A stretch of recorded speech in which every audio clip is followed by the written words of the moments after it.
Hey everyone, and welcome back to the Firefighters Podcast, where we seek to develop, inspire, and motivate the world of the emergency services operator through a series of wide-ranging conversations. Now, before we go any further, just hit that rate, follow, or subscribe button on whatever platform you're listening to. It's a key performance indicator for us and helps us reach even more people. Now, here's what we've got for you today.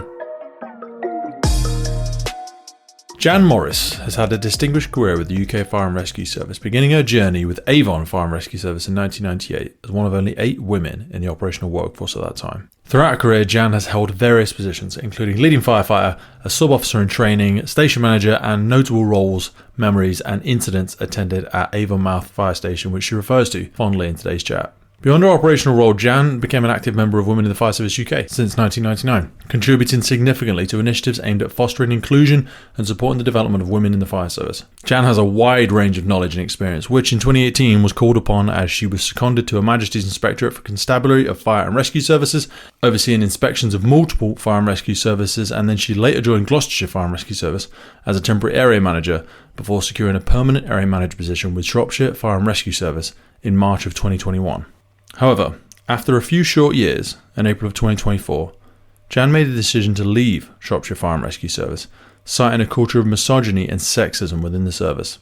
She revealed, which was later confirmed by the national media, that senior officers had exchanged derogatory, offensive, and violent messages about her, including discussions about wanting to harm her. These revelations were part of a broader investigation into misconduct within the service. Jan's departure sadly underscored the challenges faced by women in the fire service and highlighted the need for continued efforts to address discriminatory practices within the sector.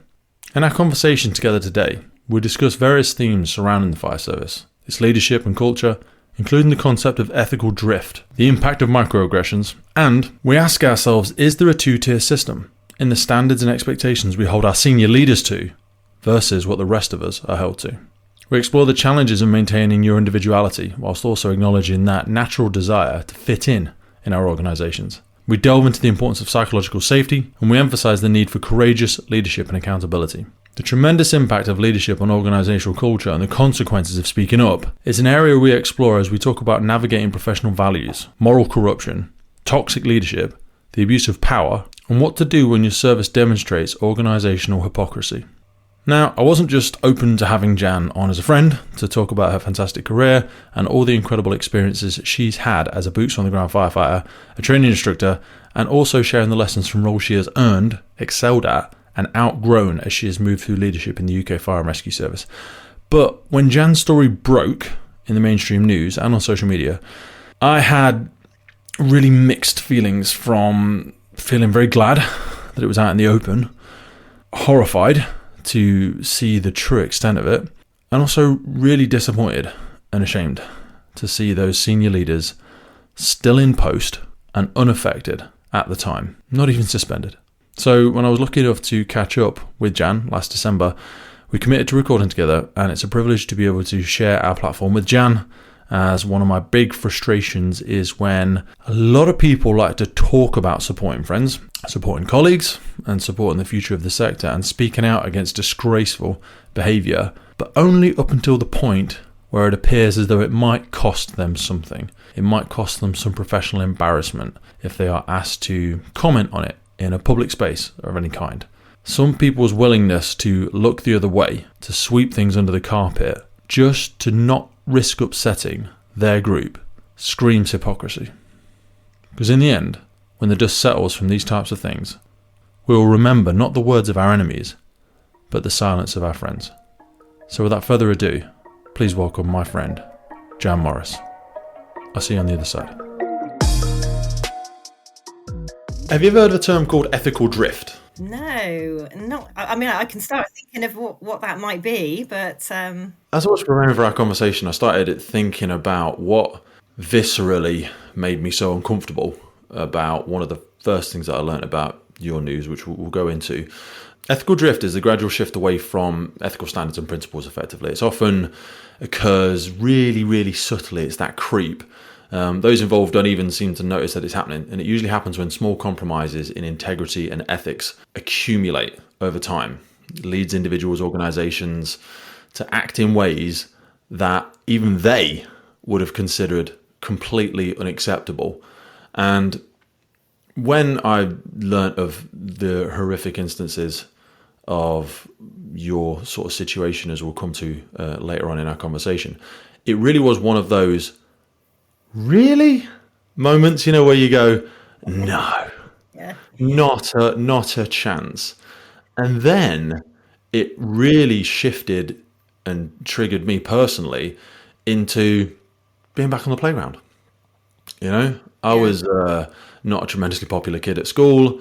Not saying that you were unpopular, but the thought of feeling left out, the thought of people talking about you, the thought of being part of a group, a sports team, an organisation, a family. We talk about this fire service family, and we go to have felt as part of the weight of those comments really made me feel quite sad, and I almost like retracted into that fetal position. And I thought, wow, what is really going on? I mean, for some context, what I want us to do is start at the end and then cycle back. So take people to how you exited the fire service, and then I want us to cycle right back to the beginning, because I've been very lucky to get to know you, and we've got lots of mutual friends through WFS and even just around the UK Fire and Rescue Service in general, who have told several different fantastic, funny, interesting, and quite bold stories about your career. And I would love to flesh out some of that today. But could you take us to how your exit from the fire service came to be? I suppose that I could sort of talk a lot about it, but to keep it short and put it in context, I kind of knew something wasn't right. I kind of had a feeling that my position wasn't valued, and it was really hard to put that tangible thing on. And this was going back to 2023, and I'm like, there's something not right here. I'm outside of like the I don't know. I almost felt like I was an outsider in my service, and I couldn't put my finger on it. And I went for an assistant chief fire officer process, and I didn't get the job, and I was probably quite surprised at the person who did get the job, if I'm honest, and we'll come on to that a bit later. But that was almost like, for me, it was like, do you know what? This is everything I've worked towards. I don't know what I'm going to do now. I don't know where I fit. I don't know what my position is. You know how you start withdrawing into this, I don't know, it's almost like a protection thing. You think, I feel like I'm under attack, but I don't know why. I feel like I'm under attack and I don't feel safe. And I can't put anything tangible onto that. But that doesn't deny it as well. It doesn't deny it, but it's really hard to say, this is When going someone on. says they're upset or someone says they're scared, I have it because we're no different than children, really. And you say, well, you shouldn't feel scared. That's not helping. And the feeling is there to protect you. And anyway, I sort of trundled along for maybe a few months, and then my dad had a serious accident, and I had a week's leave, and I was away from it for a week with my family, and it was just then I just thought, you know what, I can't go back. It's really hard to describe the as in, I didn't think I was going to leave, but I just thought, I need some time away from this. So I went off sick, and really that was just for my own mental well-being, and to spend some time with my family, obviously. And then a couple of months into that, I met with a friend of mine from a different service, and they told me that this was around about Christmas time. They told me that there's something I think you ought to know, Jan. And I was like, right, okay. I'm not sure that you want to know, but I think you need to know, and you should know. There's some messages about you, and they're really not very nice. And I was like, what sort of messages? What sort of messages? And there's like, WhatsApp messages between senior people in your organisation that are undermining of you. And I was like, right, how can I get hold of them? Because I was just like, I was almost like disbelief. I was like, you what?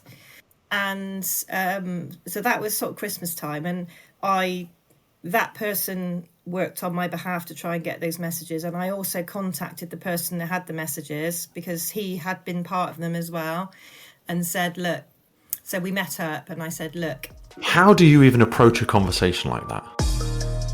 This episode is brought to you in partnership with Godiva Limited. Godiva is one of the world's leading providers of specialist equipment for emergency services market. Renowned for innovation, quality and reliability, Godiva produces a comprehensive range of fire pumps, including vehicle-mounted, portable, and their cutting-edge integrated total water flow control system, SAMFlows. I've been using Godiva my entire career as a reliable pump on the fire ground. It is such a crucial element of a successful firefighting team that you want to empower your crews with the very best, reliable, quality product. Reach out to our partners by checking the notes in the podcast. Now back to the show. And I think he was aware that this third party had told me about them. But obviously he was very much like, do you know what, I'm part of this and I'm not proud of it because I did it. And, and that person, we did meet up, and that person apologized to me and said, it wasn't acceptable. I'm really sorry. And I hope you accept my apology, and I will share the messages with you. And I chose to accept that apology. Tell you what, fair play to them for saying they would share them, because that was my first thought when I was like, because there's a few things there. Saying something is one thing, isn't it? Yeah. I mean, we're obviously recording this conversation, but if you and I were walking off the incident ground and we're walking back and someone says, you're getting that holiday next week, Pete. And I go, no, Simon says I can't have it, or John says I can't have it. And I'm like, can't stand that guy. He's such a dick. Now, for me to say that, fair enough. Okay, not ideal, not really in line with the values. I'm sure there's a policy that says why I didn't get the leave. But for me to think it, go through it twice in my head, write it down. Later. It's the writing it down thing. I mean, it's wrong that people feel that way and think that way at all, and there's no place for that. But the level of comfort you must have in how far your cognitive dissonance has gone, in my personal opinion, these are my words, not yours, for you to write that down is crazy, because it almost, I think it was a Marilyn Monroe thing where it was like think in ink, because when you write your thoughts down, you get to look at them a bit separate from them and go, oh, do I really feel that way? Do I think that way? I used to do this stuff with coaching with people, like put what you think your values or your thoughts are, and you look at them and you kind of detached. To write it down and see it and then send it to someone. Yeah. I'm like, what? Help me understand what you thought was right about what you were doing then. We've drifted so far here. But sorry to interrupt you. And how does that drift occur? Because I've spoken to people since, and they've alluded to the fact that you'll be fully aware of the term microaggressions. And for people that aren't familiar, and sorry to put you on the spot, but just unpick it a little bit for people that are unfamiliar with it. So microaggressions are little things, little behaviours that demonstrate that sort of like make somebody feel uncomfortable, make them feel different, undermine them in small ways. Nothing sort of full on where you can. It's nothing you could point to. No, again, it's that tangible thing, isn't it? So an example is of somebody I was chatting to yesterday. Sort of said, well, we were in a meeting and it was an officer group meeting, and there was like, because I raised something and said something. There was between these two people, there was raised eyebrows, as if to say, oh, like she's off again, that sort of thing. That's a microaggression. A microaggression. So things like that. And some of these messages, I think, were being sent during meetings if we were having discussions, and obviously I have an opinion. And when you think about, I'm there to have an opinion. I am being paid a lot of money as an area manager to have an opinion, to raise challenge, to perhaps make people feel uncomfortable in terms of like, we should be doing this differently. And, 100%. I always did it in a professional way. I always did it in a way that wouldn't make people feel that, I was isolated, like you're putting them on the spot. Like, I'm not saying, David, you are the problem here. No, I'm saying, how do we feel about this thing that we're doing? Talked about the impact of this, and how do we but I think some of my fire and rescue service experience, actually, and I think this will be familiar to a lot of people, is that for some reason a lot of people feel that when somebody is questioning, it's a challenge directly to them personally, and it isn't. It's like, I'm asking you a question because I want to understand. I'm asking you a question because I don't see it in the same way as you. And we're asking people to have that difference of opinion. We're asking people to be unafraid to sort of ask a question, to say what they think, to challenge, because we want to get better, and we want to be more inclusive. We want to involve people in decision making. But those sort of, if you have those sort of microaggressions going on, and then the sort of narrative behind people's backs, it undermines that very core of what we're trying to achieve as a fire and rescue sector, which is about, we got some brilliant people who have fantastic ideas, and they think differently to me, and they think differently to you, and we want to bring that in to our organisational decision making, because for one, it'll make us more innovative. And for two, people will feel like they're part of that organisation, and they're valued and they're listened to. I mean, isn't that the utopia that we really want in the fire and rescue? I think that's the horizon. My utopia. That's what we're always chasing that horizon. I've said many times that I always feel like we're doing level 1 diversity in the fire and rescue service, where we say we want diverse people and diverse thinking.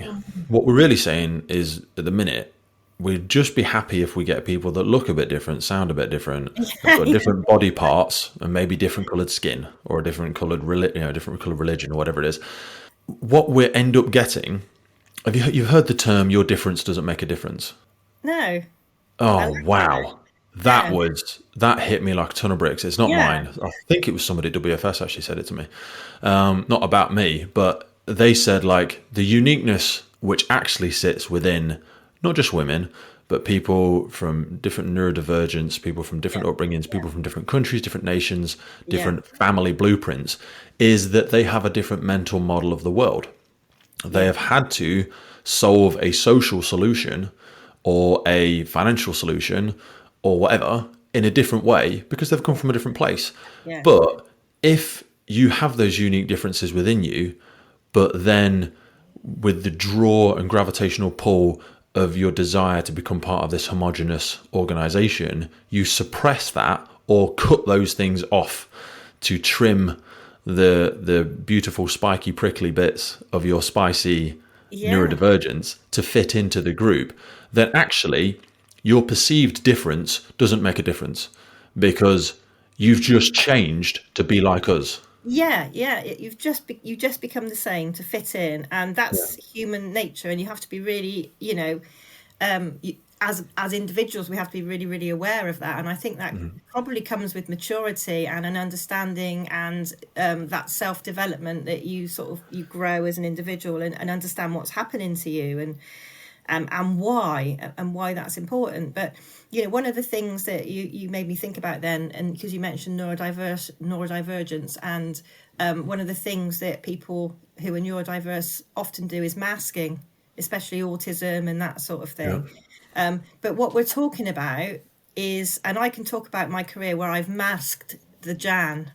I've masked Jan Morris because I have felt that maybe the world's not ready for Jan. So I have to take. But if you do that for too long, the face becomes the mask, doesn't it? You're not fulfilled as an individual either. You just think, something's missing here, something. And perhaps for me it was about, I'll go and get promotion, and I'll go and do this and all the rest of it. But that masking, it's exhausting over a long period of time. And ask anybody who's maybe got a diagnosis of neurodivergence in any way about that masking principle, and absolutely they will say it is exhausting. And I might spend all day masking, and I come home and I'm like, I just don't want to talk. I just But sometimes as well, I've certainly felt like you're kind of doing micro betrayals of yourself as well, because you're not sure if your idea, your thought, the way you say it, I mean, if it's obscenely terrible, then the way you say it is the problem. But sometimes when you've done it for so long, you end up losing yourself. And I could relate this to I've seen this in motherhood, just as a go of a random segue. When we commit so much of our life to our children, obviously I'm not a mother, but women lose their entire identity. They lose their friend circles, they lose their social circles, and then when the child gets older and no longer needs the parent as much, and I see this with the Fire and Rescue Service, but also all emergency services. We spoke before we came on about it becomes so much of your identity, and then there's almost a bit when you transition out of that, or when your children get older, or when you've been with somebody for 20 years and then the relationship breaks down, there's a feeling of, please don't leave me because I've already abandoned myself. And I think when you've worn a mask for so long in an organization, in a social circle, in whatever, you don't even know who you are anymore. No. And I think I realized that very early on in my career. So I was able to be like, you know what, I'm not going to fit the traditional mold. So I'm just going to, I mean, I navigated it. So, you know, because you can't just step from one to the other, but I recognized that risk of just turning into what I thought other people wanted me to be. So I did step away quite early on, and because I thought, well, I am different and I can't change that. I can't change the fact that I'm a woman in a man's world, because going back then, obviously, there was very, very few women. I can't change the fact that I look different. I can't change the fact that I have different needs. I can't change any of that. That's a fact of nature. So actually, why don't I embrace it and use that to try and improve the service? I was in Avon at the time, to try and improve the service for other women that might come behind me. And I suppose that became my journey, I suppose, if you like. It's like using my own personal experience and using my own knowledge to kind of try to influence things so that people behind me wouldn't have to do the same work. I mean, we're still, as you know, we're still a long way from that. But if you very long way. Yeah. If you make, I think I focused, I suppose, especially earlier on when I started doing, I focused on gender because I was a woman, and it was very much sort of like, I didn't really think about any other type of difference because it was the woman thing that affected me. And I'm going back like 20 odd years. But it was just like, I think... You joined in 98, was it? In 1998, yeah. Yeah, in Avon. So I like to say I joined last century, really, because I did. But I think if you improve it for one, if you raise questions about difference for one group of people, you are improving it for everybody, because you're starting to raise awareness of different needs of individuals, and it then becomes, it doesn't matter whether they're male or female, they still deserve dignity, they still deserve privacy, they still deserve respect. And you know, the same with ethnicity, sexuality, whatever it might be. So you although I started around gender, because it was personal to me, it soon grew into like difference and valuing people as individuals and the benefits of that. And I mean, that was a hard journey, you know. And I suppose we've drifted, haven't we? I knew we would drift, because going back... No, it's a perfect drift. All the best ones.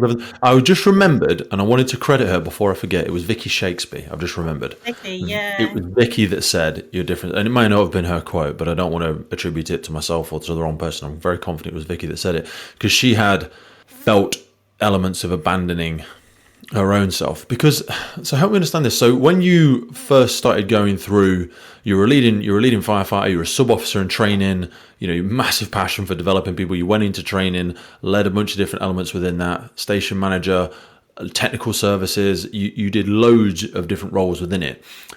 There's a thing about command and control. So in the Fire and Rescue Service, we need command and control in our operational context, because it's essential. Yes.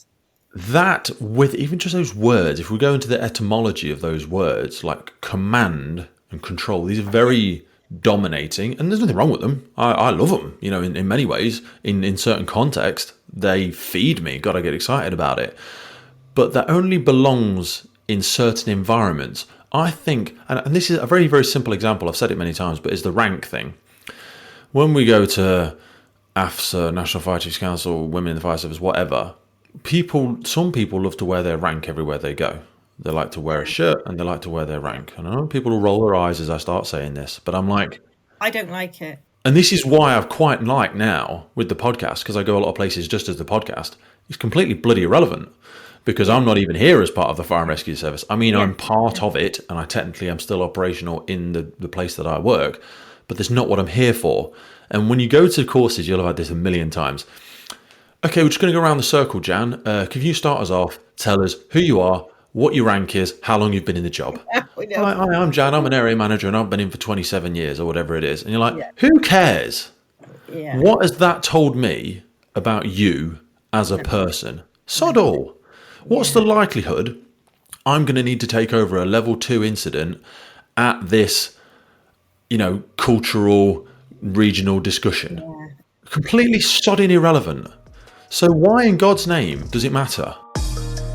This episode of the podcast is brought to you by Gore-Tex Professional Fabrics. Now, we all know the working environment of a firefighter is filled with challenges. We face serious risks on the job, such as heat exhaustion, burns, physical and mental stress, and we frequently come into contact with high levels of toxic chemicals. Now, I have been wearing Gore-Tex for nearly 2 decades on the front line, working in hostile environments, tackling challenging incidents from firefighting to water incidents and in urban search and rescue environments. Gore-Tex have a well-earned reputation for protecting professionals in the fire and emergency services through their family of highly innovative, waterproof, breathable moisture barriers that exceeds global performance standards and are trusted worldwide. Gore-Tex, going further together. To me, it's divisive. It's divisive. Massively divisive. The white shirt thing. I hate it. Oh, so do I. So do I. One of my biggest, and it was the previous chief. Well, it was obviously going back. Kevin Pearson. He passed away sadly, and I remember, and I was frightened to death at the time because I was either I might be watch manager or fairly new station manager, and we had a female dep at the time, Lorraine. She was. She'd come up through corporate side, and that created a few eyebrow raised as well. But it was really good having a woman on the executive team. We'll go into that one in a minute because there's a thing about running a multi-million-pound organisation and how well developed firefighters are to do it. Yeah, pinning that for now. We'll circle back. Yeah, we'll come back to that. And so I'd done some work around uniform because when I joined, we all laugh now. My PPE was male fire kit. My uniform was male because they just didn't have sizes for women back then. I've seen photos of you in your recruitment. I think you're only female there. Yes. If you're a different shape as a woman or as a man, you should be able to choose appropriate PPE that fits you properly. Definitely. But generally, women will fit better into women's fit and men will fit better into men's fit. Yeah. Funny that, isn't it? That, as though there's been an entire multi-billion-pound global, effort to make us different clothing. And to be fair to Avon, we went back to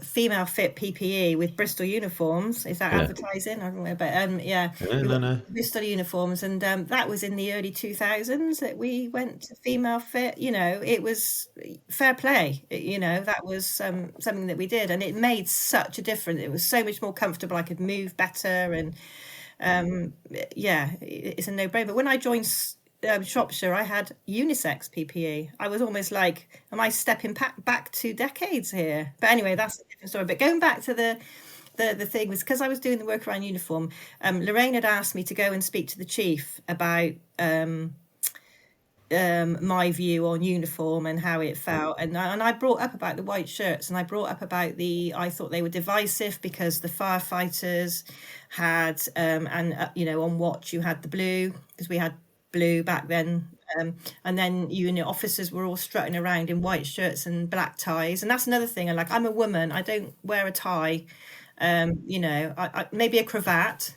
I don't mind if I've got, if I'm wearing it's bloody uncomfortable. But so I'm like, why are we not, unless it's ceremonial, why are we not all in the same colour? But if it's ceremonial, that's where I think, if you want to pay to get a dress uniform and the service subsidises it, because we had Rob from Staffordshire on, and very, very long time ago, they sent them all to black T-shirts. Everyone wears black T-shirt. Yeah, they don't have rank markings in staffs, do they?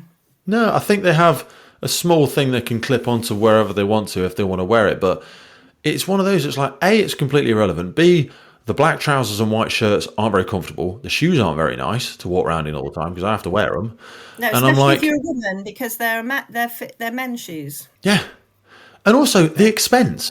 Why am I buying two sets of uniform? I know. White shirts are hard to keep clean and it creates a Yeah, barrier, coming back to the felt sense as well. it is a barrier. Yeah, recruits are like, oh no, I can't go and talk to Steve. He's oh god, white shirts on station. Everyone da da da da da. And I'm like, you're creating a barrier because if someone's got something going wrong, like when I was in training, they would come to someone. They'd come to an instructor in a blue shirt or blue t-shirts as we wear. They'd come and speak to you. They wouldn't if they had to go and approach the person in the white shirt. They were scared in case that person hit the big HR button or that person told them off. Do you Whatever. think that some people like that because it makes them look more important? Some people love it. They love it. They will wear it all the time. Don't you know who I am, Jan? Please think about the way that you're speaking to me.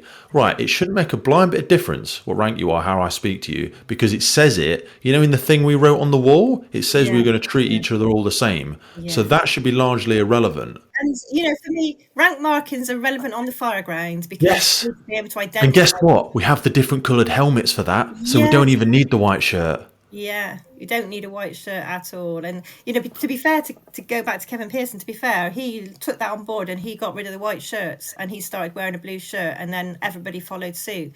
Unfortunately, it's gone back to white shirts in Avon, which I think is very sad. But a lot of the officers didn't like it, though. And I did get a bit of stick for it because I was a union. I was the officers rep of the union at the time. And a lot of people didn't like it because they felt it downplayed their position in the organisation. And I actually got voted out as the officers branch rep because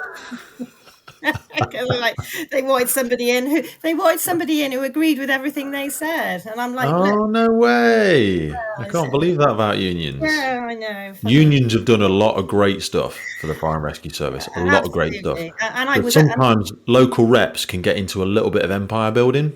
Yeah. It's not good. No, it's not good. It's not healthy. But it's yeah. So take us back. You started out, as we said, in Avon. I'm quite jealous of your career in many ways because I've always said I don't want to work my entire career in one service because I think you end up with a very narrow view of what you think the UK Fire and Rescue Service is. I mean, obviously, I'm privileged to speak to people from all around the world, and in other roles that I've done, I go around the UK assessing different services. But if you've only ever worked in one service, I feel like you've just read one page of a really big book. Whereas for yourself, you've put yourself in a position where you could benefit from learning from different organisations. So I want to cycle back for a second. Talk to me about those first steps into leading firefighter, watch manager, sub-officer, and what gave you the confidence and the conviction, A, to go for those first steps, and then B, to jump into different services? Because that's petrifying for some people. It's all right to be a big fish in a small pond. Then to go into another organisation where they're all a bit similar, but the policies and the procedures will be a bit different, and you don't want to look stupid, and you don't know how the fire watch system works, and you don't know what the leave policy properly is, and now you're you move in services as a station manager, an area manager, and you're like, oh God, I'm going to look stupid. How did you have the confidence to do that? And I suppose it gets back to that was the person who I was. Okay. I was not really young when I was a little bit older when I joined the fire service. So I had a bit of experience outside of fire. I'd worked in different places. I'd sort of led teams and stuff like that. So, but it was more of an office-based roles that I'd had before. So I wanted to do something that was completely different, which is why I joined the Fire and Rescue Service. And I have to be honest, we could talk about some of the challenges, but they're well documented. You've had other people on talking about them, so I think it was no different for me really. But the fact of the matter was, I loved it. I loved being a firefighter. I loved driving blue on blue lights. I was on as a firefighter and as an LF. I was city centre stations, so really, really busy.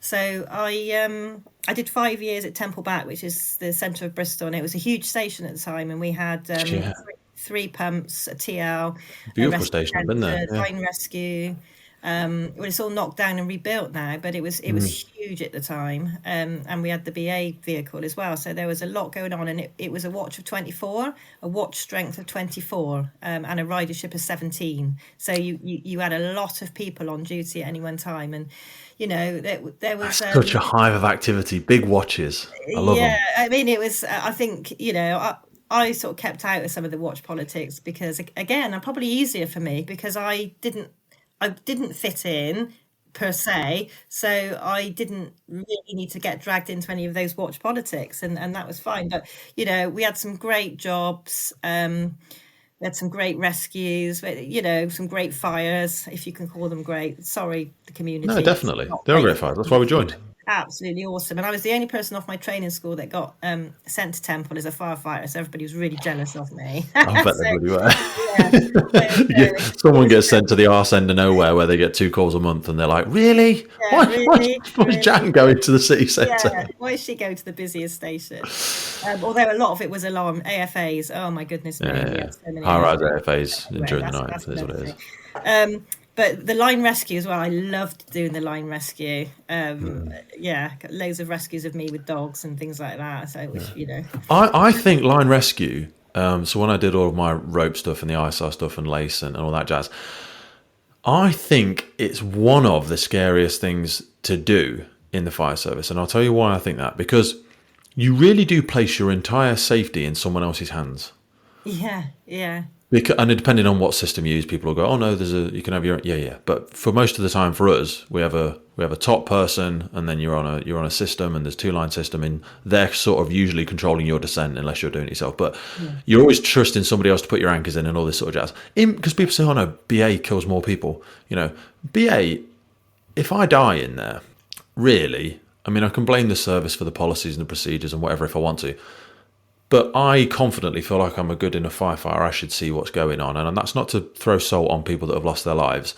But it's like, I do still feel like I've got a large amount of control. If I'm not happy with this, I can leave. If I still know the way out. And all that and sort that's the key thing, isn't it? It's like, as we need to encourage people that if you're not happy with this, you leave. You don't have to stay in there. I'm just stood outside and I go, Jan, this is what I can see. This is what I think you should do when you go in there. Jan, I am not going back in there. The conditions are just too bad, and I'll be like, fine, I'm not going to judge that for you. As soon as you go through the door, you're in charge. You've got a better understanding of what's going on than I have. I'm just reading the dynamics of the building and trying to read the smoke and all that sort of jazz. And the same with like swift water rescue or anything like that. When you're in there, yes, you're against all the environment, but you still got a large amount of control if you want to get yourself out of the situation.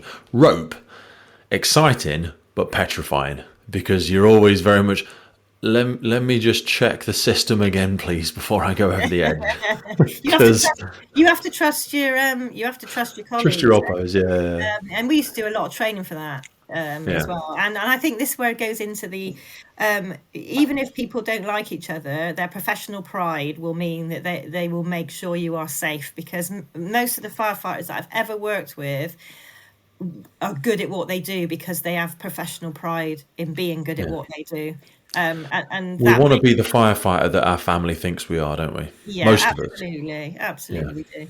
We want to be bloody good at it. So I loved being at that station, and I had a great watch. We had, we could talk about inappropriate behaviours probably in spades, but that was nearly 3 decades. How did you deal with this? Might be useful though. How did you deal with them on those micro levels? So 70 people on a watch. It's hard to calibrate the mood of a room and all this sort of stuff. How do we have those smaller conversations so we don't have to keep going and hitting the big red HR button? Because I always talk a lot about, mediation and active listening and challenging difficult conversations and how you do that. Like, for example, for me, I'll give you a role play. I would say, give me a second, Jan, help me understand what you just said, because here's what I think you just said, and I'll paraphrase it back to you. And then I'll go, help me understand what you meant by that, because I don't think you meant how it sounded to me. And I'm trying to, paint what you've just said in the most optimistic light. And I'll go, but help me understand, because that's an opportunity for you to declare to the entire room, wherever we are, to go, actually, yeah, Jan, sorry about that, Pete. What I really meant was A, B, C, and X, Y, Z. And you've just self-calibrated. Perfect. Yeah. And now we've kind of informally agreed that what you said was not appropriate. And then hopefully that can be, I mean, if it's something particularly obscene, we'll then have another conversation and we'll say, you said this earlier, we're going to draw a line here. Here's the expectations of the service. Here's my future expectations. If it happens again, then it's out of malice because we've had this conversation now and we've drawn the line, and we'll make a little record of that. But I feel like we haven't developed, or we're losing those conversational skills. I'm not saying I've got them very well at all, but I try and develop them every single week through conversations like this. Like, how did you navigate situations like that? Because it's easier for me to say because I'm perhaps not the victim of those situations at times. I think it's really important to put into context here, generationally, we were in a different cycle in the fire and rescue service because we were in society as well. Yep. And, it wasn't uncommon in the workplace. I'd worked in a bank before then, and it wasn't uncommon in the workplace for sexism and, somebody slap your ass or make a comment about, it wasn't uncommon. And that had been the stuff that, when I started work at 16, stuff wasn't uncommon because I think we were changing our society. So I stepped into the fire service and obviously did step back 20 odd years probably from what the rest of society was doing, but I kind of was it was more acceptable back then, I think. Whether that's rightly or wrongly, I'm not saying it was right, but it was more acceptable. And when I was on training school, for example, and this would never happen today, there was I had to use the men's toilets and showers because there was a women's, but it was the officers. The officers were only allowed to use it. So so you have that sort of stuff about. So I used to go ages without a shower during the day because the showers were just a shower curtain. They weren't like a lockable cubicle like you have. Yeah, and people would pull the curtain back or something stupid. Well, yeah, exactly. And they'd think it was funny. But there was a young lad on my training school. He was 21. He was the youngest on our training school, and he was 21 during our course. And they stripped him naked and tied him back to the back of the training pump, and which was actually based at headquarters, Temple Back, the main, and they hosed him down as a, and the training sub officers were there laughing and joking along with everybody. Naked's a bit much. Naked as the day he was born. Yeah. I mean, we still bucket each other, when you leave a watch or whatever, and that's fun in games, but you're fully clothed for it. Yeah. I think even the bucketing might end up going at one day. I hope it doesn't. But these are the things that sort of that was okay. Clearly, because weird. I know, and you sort of think about that and you just think, well, it wasn't okay. But I was, the only thing that went through my head when I saw it was oh my God, that poor chap, I'm here as a woman, and that poor young man must be thinking, oh Jesus. So I kind of disappeared into the locker room because I didn't want to embarrass him. Yeah, because I bet it was cold water. It was also... You know what I'm saying? Exactly. He was probably thinking, "Oh my God, I'm going to shrivel away." I think that when I've gone for a cold plunge and I'm about to get out the plunge, I'm like, "Oh, this isn't going to look good." I'm not naked, but nonetheless, I'm like, need to swallow my pride. It's like a male pride, isn't it? It is, of course, it is. As a lady of the world, I'd got that, so I kind of moved myself out of the way for his sake, not because I wasn't embarrassed. I mean, crikey. But I just thought for his sake, because I've always been quite compassionate. That's part of my nature. So I moved away. But the only thing that went through my head was not oh, that's really wrong. Was oh my God, it's my birthday during training school. I'm not going to tell anybody. Yeah. That was the only thing that went through my head. Jesus Christ. Oh, I can't have. But there was that was probably the only thing that I saw. But there was a lot of behaviours on station and laughing and joking, and to be fair, I will say I joined in with some of it, and yet when I look back, what I would say, it was more, there wasn't anything that was nasty, discriminatory, horrible stuff. It was more just everybody got the piss taken out of them at one stage or another. Yeah. And you said about me being a bit more curvy. One of my nicknames was Firefighter More Ass. Right. Because, and I look back now and I think, right, there was nothing to me. There was nothing to me back then. Do you know what I mean? I was like the fittest I'd ever been. Yeah, there's worse things to be called. I had some not fun nicknames at times. Exactly, and those sort of things is like. But also, when I would say probably, when I look back now, there's a couple of people that I work with on that as you know, that were firefighters with me, and you could see now. I think I look back and I think if I saw that now, I know that they were struggling with some of that. Yeah, because they just didn't like the Mickey being taken out of them for whatever reason. They just weren't comfortable with it, and that's okay. They shouldn't have to be comfortable with it. But I think so. You know, I look back on that and I think I could have done more, but I didn't, because we were all want to be part of the group. You want to be part of the family. You know, and if I'm honest, like my family, we do have a laugh and a joke at each other, and we do take the mickey out of each other. We do have a toilet sense of humour. You know, we laugh at each other's farts, for God's sake. Do you know what I mean? It's just like, so there's an element of like having a sense of humour, but the core thing is you've got to be able to see when somebody's not, and also as life changes, I've had times where I just think, do you know what, this is just, I can't be dealing with this right now because I'm not in the headspace to be. I haven't got enough cognitive bandwidth to make this funny. You have, us as individuals have to be really aware of that, especially if we're working in a close-knit group, because, you know, the people that you think can have a laugh and a joke most of the time, they're going to have bad days. They're going to have something going on in their family, which is they're bringing it to work, whether you like it or not. And I think, you know, that's part of sort of maybe leadership skills that we don't teach enough, but I think that's probably another subject. MSA are supporting us on today's podcast, and I chose to partner with them because I've been wearing this stuff for nearly 20 years, and they are the global leader in development, manufacture and supply of incredible, safe products that really protect people, not just our communities out there, but also first responders, most importantly, all over the world. Get yourself over to MSA and have a look at it. The high performance protective clothing for emergency services responders. They also partner with us on the UK Pink Firefighters. It's because we love them. The helmets with the reflective visor, the F1XF, absolutely epic helmet. And not forgetting how they improve firefighter safety through their connectivity in the connected firefighter platform. That incorporates the M1S CBA, which is the tried and tested BA set. Everybody uses it in the UK Fire Rescue Service. Then they combine that with the Luna module, which is a wireless all-in-one device, creating an independent search and rescue network, providing edge detection, enhanced personal thermal imaging, while simplifying post-scene reporting and data retention. Honestly, the edge detection element of it, go and check it out. Honestly, go and have a look on their website. Edge detection, it looks like the Matrix. It's absolutely awesome. In terms of an enhancement tool for search and rescue, it's literally unrivaled. MSA are always pushing the envelope, and it's a real privilege to be able to continue to grow our partnership together. So whether it's your PPE, your bunker gear, your helmets, your SCBA, your thermal imaging, your Luna, or your portable gas detection, both of us know that this equipment needs to work. It needs to be high quality, reliable, and dependable in the moment. And that's why I use MSA, because they know what's at stake. Let me frame that as we cycle up. So if we accelerate through all of the ranks, all the ups, you know, you made it to area manager, and part of our original conversation and some of the context of your situation, we're going all the way up to the highest levels of senior leadership here.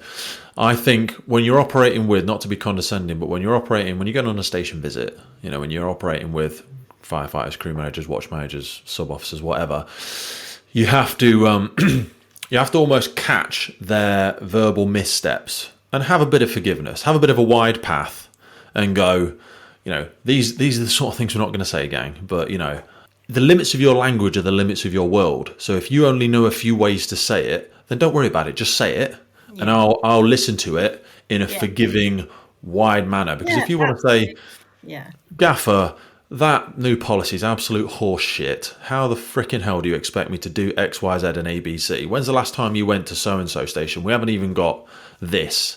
Do you know what I mean? Now, you didn't say it in a massively polite way, but I heard kind of what you were trying to say. You're not happy with this new policy. So you've got to give them a lot of bandwidth. But as you move up through those levels of leadership, you get a lot of calibration, you get a lot of education, you know, and people always say, oh, you've changed. And you go, yeah, we're supposed to change. You know, that's evolution. Doesn't mean you've abandoned yourself, although some do. It means you've got a deeper level of understanding of some of the more holistic effects that this behavior or these sort of things will have, and you start to operate in a bit more of a political environment. So at those lower levels, these things are not inherently forgivable. The small missteps are, but often it's a case of education and understanding. People will struggle with people present the offering of like banter or in jokes. The higher up you get in an organization, because you should be very acutely aware of how appropriate or inappropriate that is or isn't. So I want to use that as a framework for saying, as you start to move up through these levels of leadership, you said around training you did and didn't have. I don't think we're giving, even now, because we're such a command and control driven organization, if you need to go and be a station manager, first thing you'll get is your level 2. And then as long as you've got that, off you pop. Do you know what I mean? To me, it's a huge gap. Going back to what gave me the confidence to go for promotion and things like that. For one, it was just like I needed more because I didn't find the role of a firefighter fulfilling enough because it wasn't busy enough for me. And I did all my exams. I did all my, and I say exams, they were all technical exams, weren't they? They were all technical exams. They were all about understanding technical stuff. There's a couple of IFEs that will go into leadership, and you'll have to learn Maslow's hierarchy of laws and maybe the Eisenhower matrix and a few other things, but that sort of not really. Transactional. Those models are very transactional, and I think what we don't do is unpick them into what does this mean in practice? How is this actually deployable in my job? How are the behaviours going to, and what are the barriers going to be? And let's unpick those. And we need to start that at people going for crew manager. We need to start that right at the very, very beginning.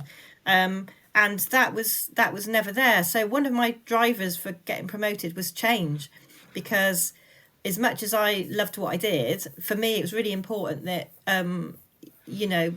we got better at what we did. And some of the things that had impacted me personally, like and other female colleagues, like I remember the first lady to get pregnant in Avon, and we didn't have a maternity policy, and it was a nightmare for her. Wow, didn't have a maternity policy. It's crazy, isn't it? Again, it's going back. She felt like it was all down to her to get this, And I remember things like that. And her name was Nikki, and we're still in contact now. But I remember things like that, and I think that was never right. She shouldn't have had to get pregnant before the organisation thought about getting a pregnancy policy. And this is the travelling out through my journey is like, you shouldn't have to wait till you've got an area manager who's a woman in your organisation to tell you what you need to be doing. And that is the great framework that just screams unconscious bias, doesn't it? It's the whole Yohari's window. You don't know what you don't know because you're never going to know it because you've never had these challenges. People... And also people hate it when you start talking about, if I say to you male privilege, I know you'll be all right with it because you're very open to sort of different conversations, and I know you would have had this conversation before. But if I say to somebody, white male privilege in the fire and rescue service, it's not because I think every white male in the fire and rescue service has had an easy ride. It's because you haven't had to think about some of the challenges that others that don't look like you have had to go through to get to where they are now. And it's, obviously there was a lot of stuff with George Floyd, wasn't there, where they talked about, and I read a few books back then. And also when I was in Gloucestershire, there was a lot of issues around racism and stuff like that. And really? Some of the black firefighters, I think I might have alluded to it. Some of the black firefighters in Gloucestershire, I learned so much from them, and I'm still in contact with a couple of them because it was something that, although I would consider myself an understanding of what it's like to be different in the fire service, I don't think I can necessarily translate to that is in my everyday life as well. No. So it's the difference between empathy and sympathy, isn't it? I'm never going to know how it feels, but I can try and seek to understand what it is. I can listen to what it is you're telling me you need. And again, if you've been in the fire and rescue service as a white man, you will not have had, it's not your fault, but you will not have had to overcome some of these challenges. So therefore you don't think about them.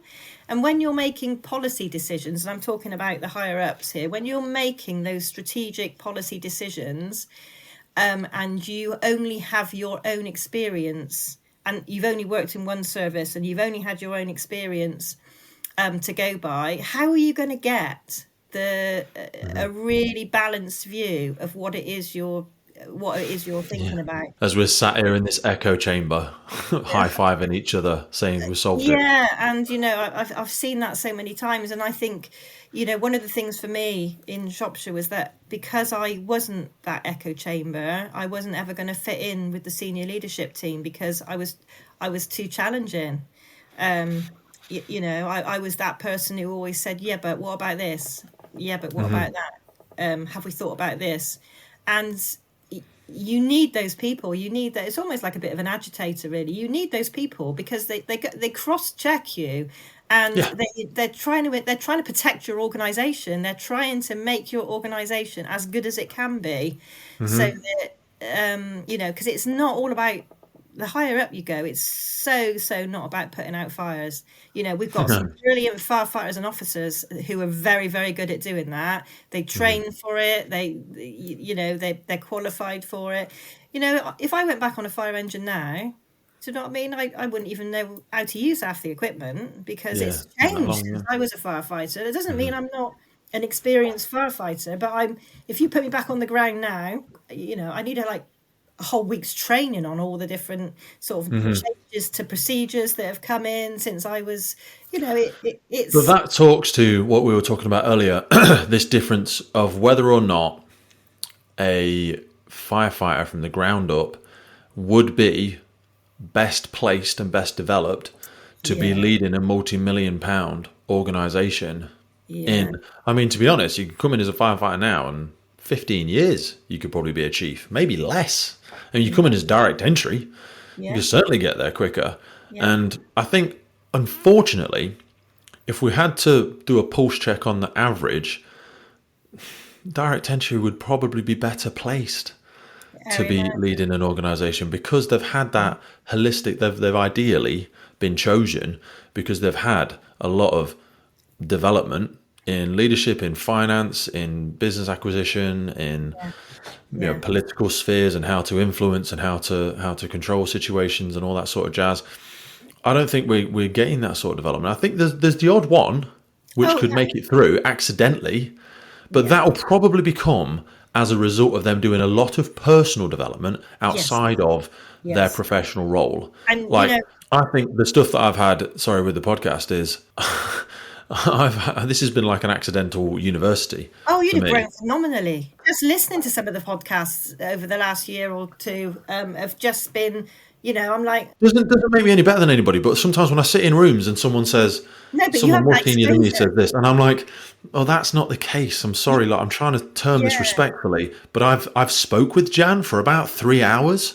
Yeah. And that's not what it is. I've had an expert on from 9/11. Yeah, you have that exposure, so you get the perspective, and that perspective is really, really important when you're talking about making decisions, especially ones that affect people. When we talked earlier about I worked in different services, and when I left Avon, and Avon will always be my service. It will always be my home service. I cut my teeth there. I went up through the ranks. I've still got lots of friends there, and I've still got lots of people. When the thing happened last year, there was so many people that contacted me and just sort of said, we're with you 100%. And, it will always be my service. And I always hoped I would go back there. And I never got to do that, which was a shame. The reason I left Avon, or the reason I felt I had to leave Avon, because I was trying to get a group manager job, and I was basically the guy that was running it. He basically suggested that sexual favours might benefit me in a roundabout way, and that was really a pivotal point, and that wasn't that long ago, was it? That was 2017, maybe 2016. What? Not that long ago, really, not in the broad scheme of things. And that, you talk about these things inside of you, which kind of, it snapped, something inside of me snapped, but not in a good way, because I felt I've worked so hard. I've done so much. I've taken on different roles. I've worked with community groups to try and improve the sort of equality and diversity thing. I've worked with the unions. I've done so much to try and improve certainly the people element of because I think if you get the people right, the rest of it follows. All of its people. All of its people. Yeah, and that happened to me, and I thought, is that everything that I'm worth? Is that what people think is going to qualify me to get promoted? And it was like a real, it broke me for quite a long time, I will say. And I just thought, I don't know if I can carry on working here. And the opportunity came up to join the HMI, and I I'd love to applied. do that, you know. Oh, I tell you what, it changed things for me phenomenally, really, because I was So like, for people, international listeners, sorry, this is a Her Majesty's Inspectorate. Her Majesty's Go all Inspector. around the UK, Yeah, looking at standards, policies, values, yeah, trying to yeah, help and other services get better. it inspects against the National Framework for Fire, which is basically how we structure everything that we do as fire and rescue services. So I got a real insight into what all that meant in practice. So in terms of that personal growth and understanding about the technical, the governance aspects of it and the improvement of it and how that was done, that was a massive thing for me. And I got so much out of it, and it brought back the Jan that I used to be. I remembered my passion about the job as the firefighting, because it was my passion, the fire and rescue It helps services. you connect all the dots, doesn't it, from top to Yeah, bottom of the why behind what we're doing. and I really grew as an individual, and I like I said, I got Jan back, and I even got the confidence to put in a grievance about the thing that had happened there, and it got found in my favour, so it almost like just validated everything for me, and that helped as well mentally. So, and then when that 2 year secondment ended, I was at a conference. I bumped into Wayne Bocock, who was the new chief of Gloucestershire Fire and Rescue, and Gloucestershire, as I alluded to, had quite a lot of issues. And I approached him and I said, "Would you consider an application for me?" From anyway, I've applied for the area manager job. I didn't come first, but he offered me a secondment to Gloucestershire. Nice. As temporary area manager, which I took because I thought it'd be really, really interesting. Then COVID hit, so that was difficult because we were all working from home. Yeah.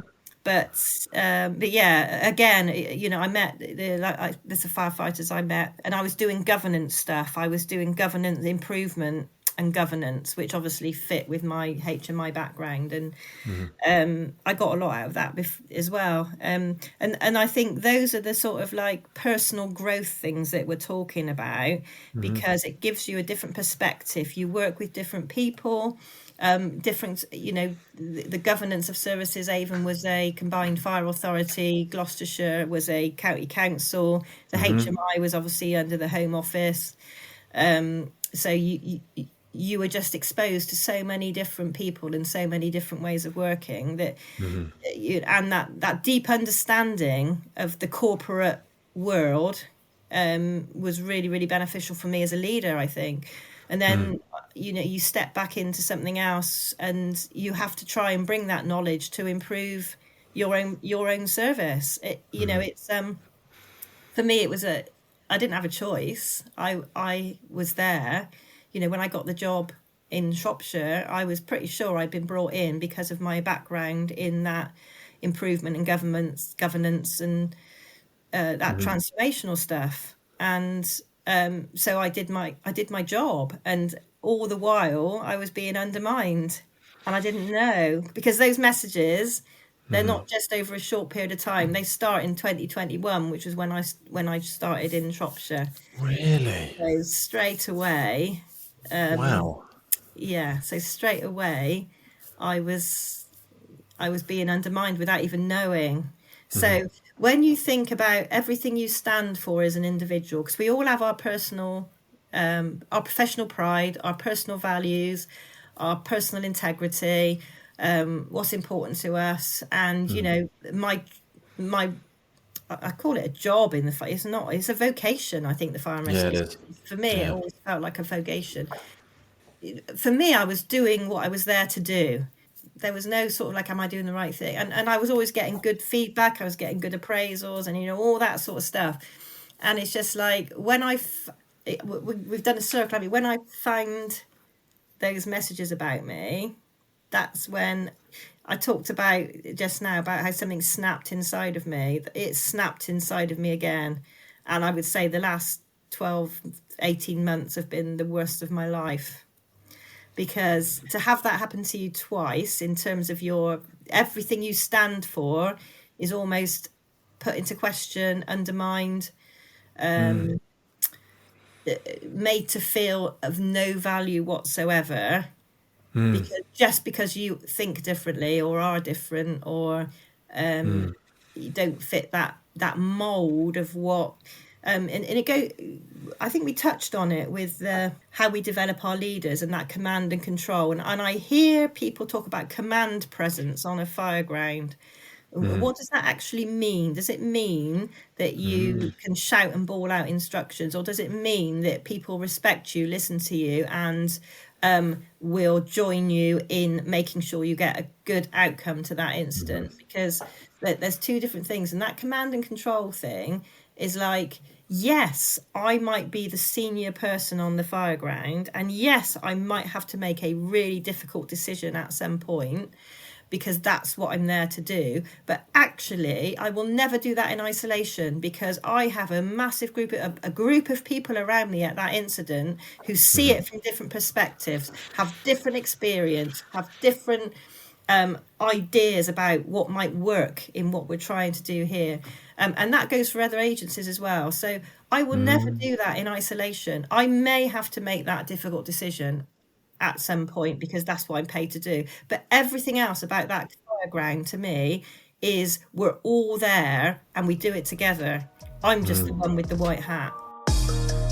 It is beyond a privilege to be able to bring the Firefights podcast to you, and we are so grateful for every single person that supports, listens, shares, and follows our journey. But here's the honest truth. It takes a colossal amount of time and work to keep the podcast going. And to help us keep doing it, create more, reach more guests internationally, and make the podcast sustainable, we're asking for you to help. And to do this, we've set up a Patreon page. Now, by joining this, you'll not only support the future of the podcast, but also gain access to exclusive benefits. Now, if you've ever wanted to meet a member of the podcast, buy us a beer, buy us a coffee, and you think anything you've ever listened to on the podcast has been worth £3, that's basically what we're asking you for. By joining our Patreon community, you will get access to every single full episode archive we have ever made. Now, hundreds and hundreds of key documents that we've got in there on fire behaviour, firefighter health, cancer risks, incident debriefs, and so much more. A growing collection of valuable resources to help you learn and grow. So by joining the Patreon for just £3, you'll unlock everything we've ever created, alongside discounts on merch, your support in whatever way, dropping it in the WhatsApp group, sharing it on the local newsletter, whatever it is. It's incredibly valuable, and we really do support it, and we need it to make it a long-lasting resource, that legacy resource we always talk about for first responders, firefighters, and everybody everywhere who's ever been interested in joining the fire service or who absolutely loves the job. Now, if you're already supporting something, as many people do, it's totally cool. You can still access the podcast for free, and you'll always be able to access all the new episodes for free, but we're asking for your help to make this sustainable. And if you want to do something free, follow us on our YouTube, subscribe to it, rate us on Spotify, whatever platform you listen to, and we want to keep growing, we want to keep sharing the insights, and we want to keep showcasing the incredible work happening in our community and our sector. So if you feel like you want to join the Patreon crew and help us make this possible, head to patreon.com/TFFPC, or check the link in any episode podcast notes. Thank you for supporting us. We'll see you on the other side. I think the more and more you dial up your command and control, it can have an adverse effect of reducing your situational awareness, because people will start to feel limited in their ability to contribute to your decision making. Yeah. Especially when you lean into that element of control with it. I always say you've got to take all the responsibility and give away as much of the credit as possible, and almost crowdfund your knowledge, because everyone is seeing something from a different perspective. They were here earlier on than you in the incident. They've been a rope specialist at the technical station for 20 years, or there's an on-call firefighter there who used to work at this factory, or whatever. Yeah. Do you know what I mean? But we often default, and again, transitioning it back into the sort of, the corporate space, we have this hippo's opinion, the highest paid person's opinion, and we can feel suffocated by it. And often we can just be speeding towards a cliff. But there's a thing we had, Martin Bromley on the podcast, who his wife Elaine Bromley was featured in a book called Black Box Thinking. I don't know if you've ever read. Yeah. And he developed this thing called human factors behaviors, something like that, and they use it in cockpits because a lot of the black box recordings are, a captain will have not realised something's going wrong, but the co-pilot daren't say anything, and this is exactly the situations they were having in surgical environments where a nurse or a highly educated anesthesiologist or something like that wouldn't feel confident enough to challenge the doctor when they could see something was going very wrong, and they dare not say something. And I wonder how much of that bleeds over into our organisations and how much we perpetuate that through this romanticism of white shirts and ranks and command. Yeah. How much of Jan is in the room? How much of these people's thoughts and ideas am I welcoming into the room, and how is my behaviours affecting their ability to show up? And the higher up you go, especially if you talk about fireground incident command, the less you should be getting involved in the tactical operational stuff, because you are not that competent person. You're competent at managing the coordination of that incident, not the operational tactics in firefighting. And even to me, for officers screaming about on blue lights, you are not a first response. You are there to support the response. And actually, once I think about it, so my final, I was a watch manager on a one pump station for 3 years before I stepped up to station manager. For me, that was the last time I probably ran an incident, as I would say, ran the successful outcome of an incident. When I stepped up to station manager level 2, it was much more about supporting those people, being mentoring, and getting the question, having a conversation with the watch managers about, why are you doing this? What are your thoughts? Using my experience to make them better at what they did. Have you considered this? You'd have to take over, because if it was escalating, then clearly you got to think, well, okay, I need you to concentrate on what you're doing there, and I'll step back, and that's how it works. But the higher up you go, you are not there to get involved in, because you have a team of people below you who are very, very competent in what they're doing. That's why I think we should put more develop on those interpersonal skills, because I say once you become a station manager, your tools are no longer a hose and a BA set. Your tools are your language and your words and your empathy and your ability to be a chameleon in your leadership roles, that situational leadership. You start protecting the organisation more, because you're there to make sure that the procedures are being followed. So you're sort of maybe taking a stand back and observing and making sure that there's nothing that's going to go wrong, that's going to end up badly for any of the firefighters that are on. Or if the media shows up, I should be beelining straight for that media, and I should be engaging with them.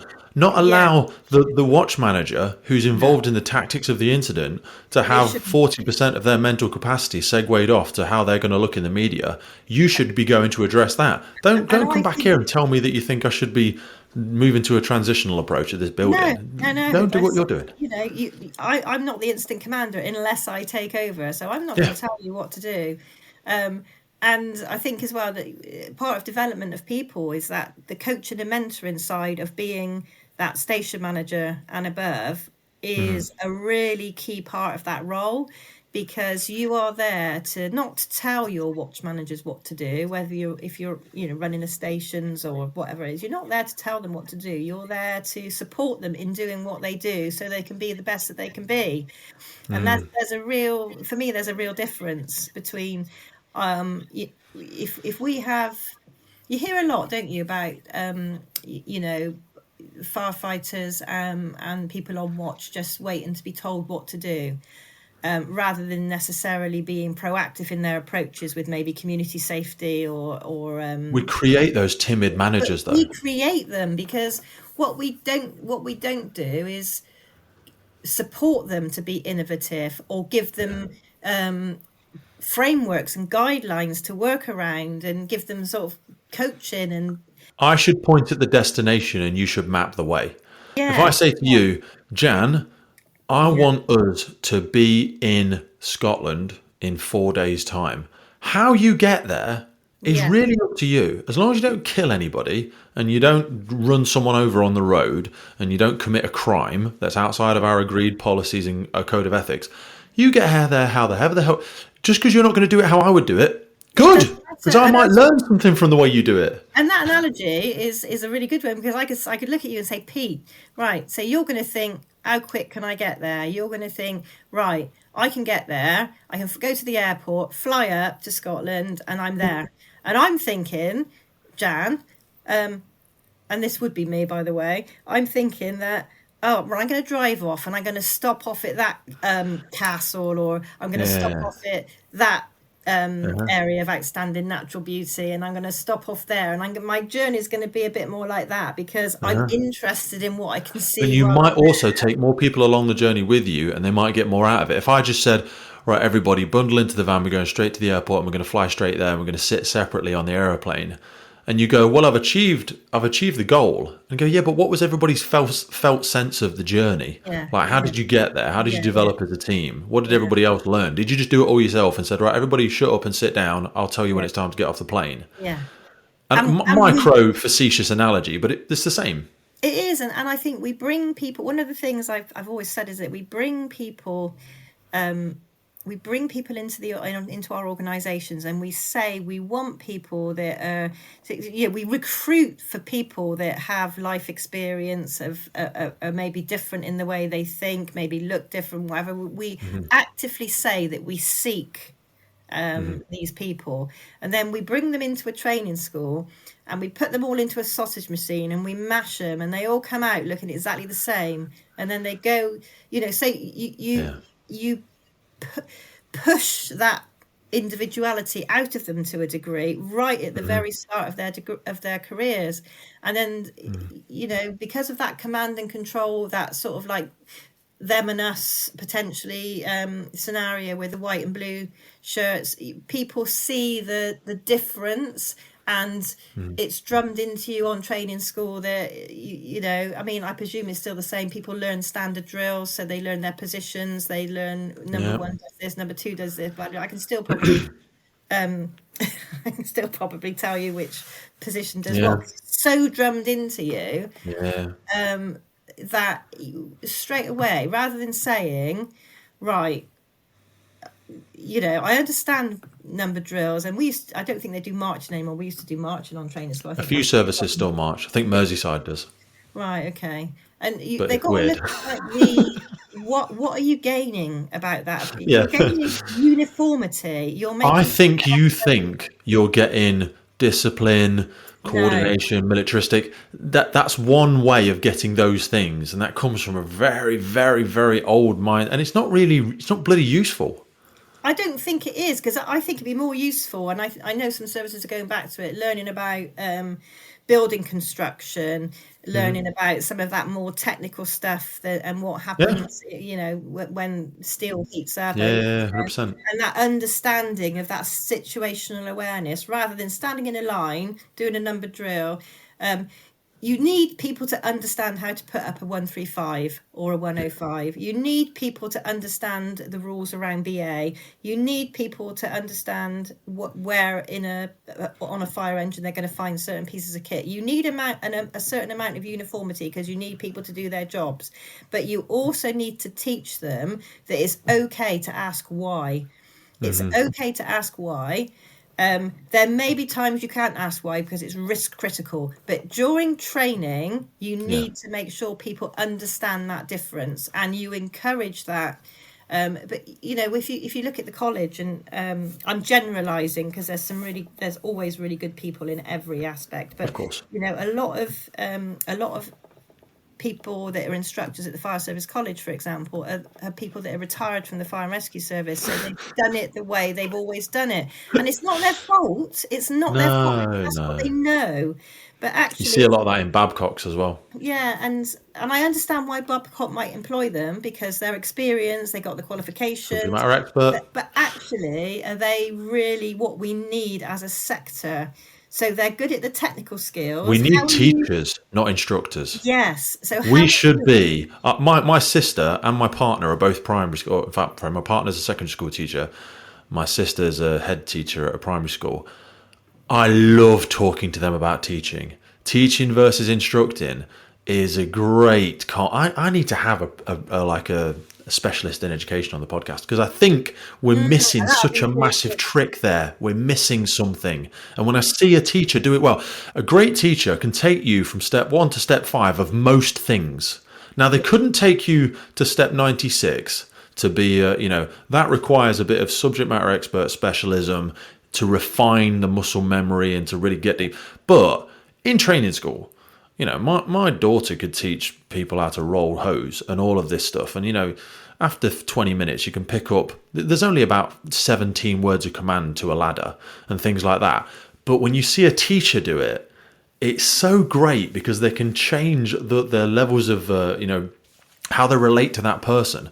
If they only have one way to say it, you've got to have. I always think about knots and lines. Like, if I'm right-handed and I'm trying to teach you knots and lines, I know we're getting really simple here, but if I'm only teaching you as a right-handed person that can only do it one way, now I can do it really well and I can do it right every single time, but you're left-handed. Yeah. Yeah. And I need to have 4 different ways to tie this knot so that when one of them doesn't land with you, because again, talking about going to Scotland, Yeah. all I want you to do is get the knot right. Yeah. I don't care if you put it in your ear, out your arse, round your left leg, Yeah. and through the chair leg, as long as at the end it got looks straight like that. and fit I don't care. Yeah, and I think the teacher, going back to the teacher thing that you said, that reminds me of, like, because I'm a lot older than you. When I was, this is how teaching has evolved, and if you could get a teacher on that's maybe been part of that change of how education has viewed how we teach our young people.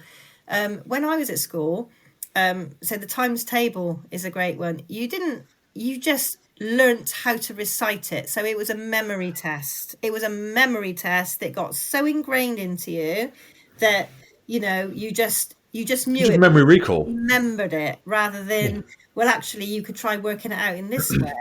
And you could try working it out in that way, which is what they teach now. They teach for children and young people that have different ways of learning. Yeah. And we don't in the Fire and Rescue Service. We apply the same learning to everything. And you can only really test like intelligence if you do a pattern interrupt as well. So like if you do A, B, C, D, E, right, you're not doing the alphabet. You're just singing a song. Yeah. That's just pattern recognition. If I interrupt it and then ask you to start from G and go backwards, You've got to start the tune from the A in your head, haven't you? That forces that pattern interrupt. Yeah. Because I always used to say, and I still say it sometimes to my missus, I'm like, I'm not really very intelligent. And she's like, you need to stop saying that. Yeah, because what you really mean is you're not academic. Yes. Because you've not gone and got a degree, which is fine. And this clever word games, but people think just because you haven't got a doctorate or a degree, and I have a lot of admiration for people that do. My sister's got stuff and I've not got them.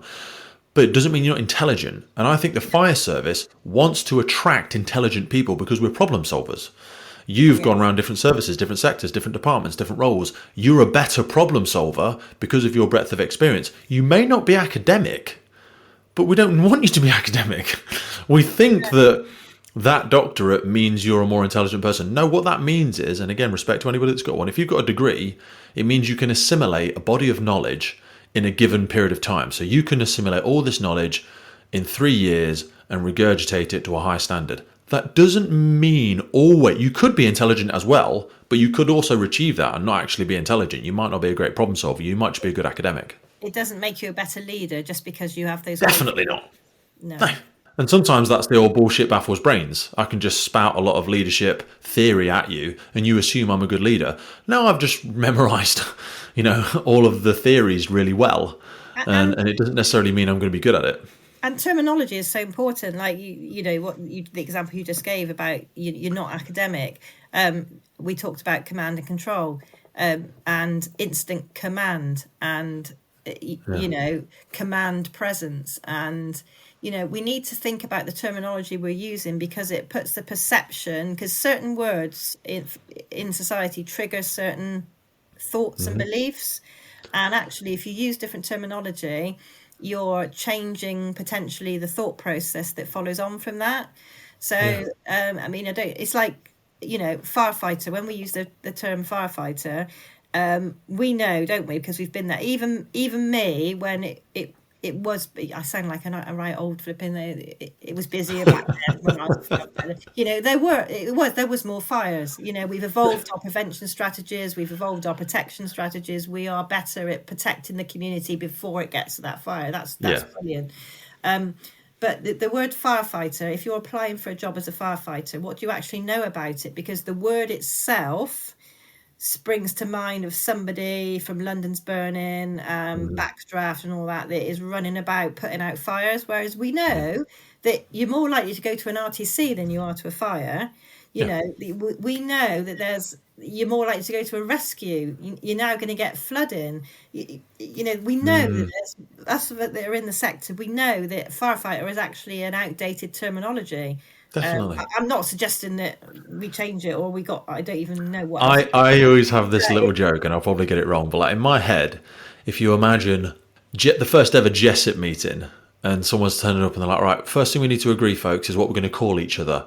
So come back in a week and you're going to decide on it. We come back, we go to the person that's in charge of law enforcement and go, what have you come up with? And they go, well, we're kind of like, we're going to officiate the law. We're going to be like a policing officer. We'll call us a police officer. And they go, okay, yeah. And what about you guys? So we're going to apply medical help to people. So we'll call us a paramedics, you know, and they come to us and like, what do you think you're going to call yourselves? I'm like, we're going to see fire and we're going to fight the fire. So, I mean, just call us firefighters. I don't think we really thought about it. I think we were just like, this sounds cool.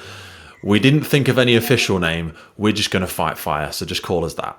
Yeah. And I know that's a silly, facetious example, but yeah, it really is an outdated. I love it. Of course I love it, you know, but is that because it just bathes my masculinity in, oh God, look at me. I fight fire for a living. It's not just masculinity. It is like I am so proud to say that I was a firefighter. I am so proud to say I was a firefighter because it's a phenomenal job. You know, you get to see things that, you know, you get to go in buildings that nobody else goes in when you're doing your 7.2Ds. It's just a phenomenal job. I'm so proud. Different thing, isn't it? I'm so proud. It's that feeling that goes back to what we said at the beginning. Is that actually it was me as an individual. It was such a huge part of my life. And I think that's why it's been so difficult having to step away from it, because I didn't see I had a choice. And I still don't know what I'm going to do next. And because it is that we're so proud of what we do. We are so proud of what we do.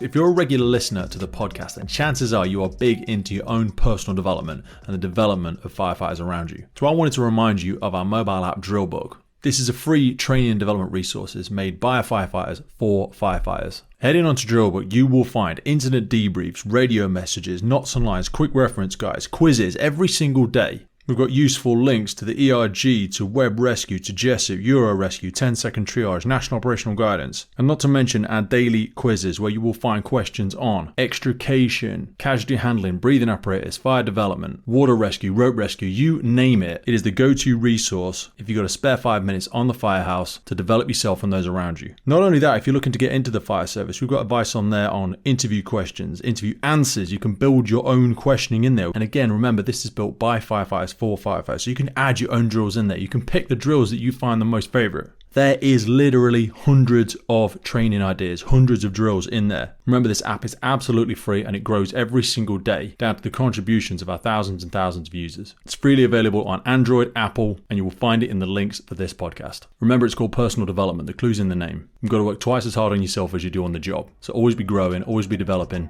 Now let's get back to the show.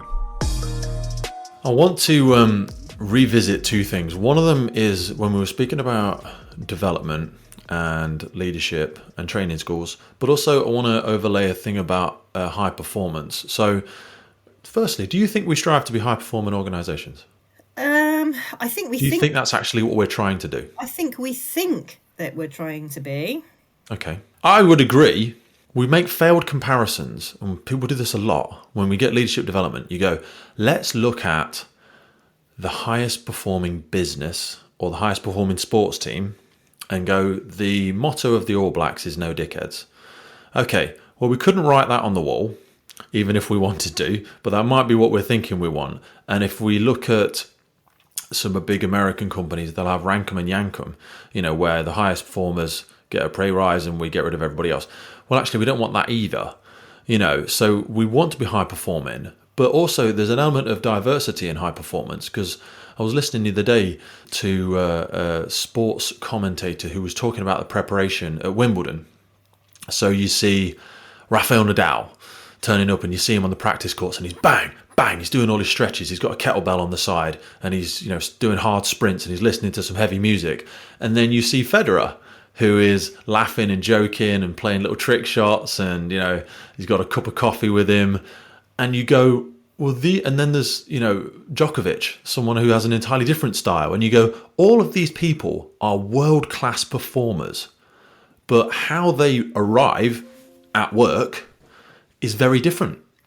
So when we echo that back to our world and find, right, everybody line up in a line, everybody march left, everybody do.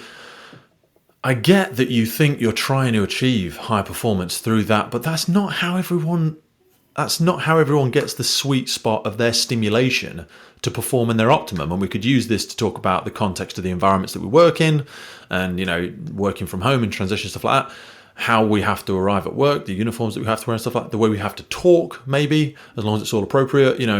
We have a very narrow lens. I think we do, and I think if you think about, there's obviously the performance that we have to satisfy. We have a legal obligation to have these certain metrics. Yeah, we have to achieve that. We have to achieve that. But in terms of it's back to that how we do it. Yeah. If you bring in people that have different experiences, that diversity, in whatever form that looks like.